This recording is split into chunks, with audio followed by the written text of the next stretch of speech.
വളരെ പ്രധാനപ്പെട്ട ഒരു വാർത്താ അറിയിപ്പാണ് ഈ മണിക്കൂറുകളിൽ പുറത്തു വന്നിരിക്കുന്നത്. ഒരു കുടുംബത്തിലെ 3 പേർ ഉൾപ്പെടെ 11ഓളം ആളുകൾ വിവിധ ആശുപത്രികളിൽ ചികിത്സ തേടിയ സാഹചര്യത്തിലാണ് തൃശൂർ ജില്ലയ്ക്ക് പുറമെ 13 ജില്ലകളിലും അതീവ ജാഗ്രത പ്രഖ്യാപിച്ചത്. 11ഓളം പേരാണ് കഴിഞ്ഞ ദിവസം വിവിധ ആശുപത്രികളിൽ അതീവ ഗുരുതരാവസ്ഥയിൽ ചികിത്സ തേടിയത്. വിഷാംശം രക്തത്തിൽ കലർന്നതായി ആശുപത്രി അധികൃതർ വ്യക്തമാക്കിയതോടെ സംഭവം ഗുരുതരമായി. ഇതിൽ 4 പേർ കുട്ടികളാണെന്നുള്ള കാര്യമാണ് നിലവിൽ ആശങ്ക ഉയർത്തുന്നത്.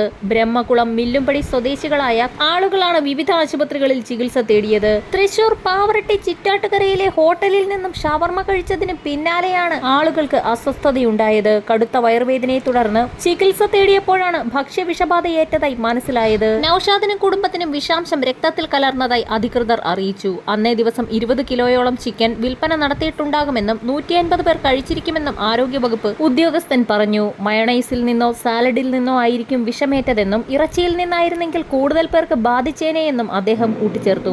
ഹോട്ടലിൽ പഴകിയതോ കേടുവന്നതോ ആയ ഒന്നും ഉണ്ടായിരുന്നില്ല എന്ന് ഹോട്ടൽ ഉടമ പറയുമ്പോഴും എളവള്ളി ആരോഗ്യവകുപ്പ് ഉദ്യോഗസ്ഥരെത്തി ഹോട്ടൽ അടച്ചുപൂട്ടിച്ചു. സംസ്ഥാനത്തുടനീളം എല്ലാ ജില്ലകളിലും പരിശോധന കർശനമാക്കുമെന്ന് ആരോഗ്യ വിഭാഗം അറിയിച്ചു.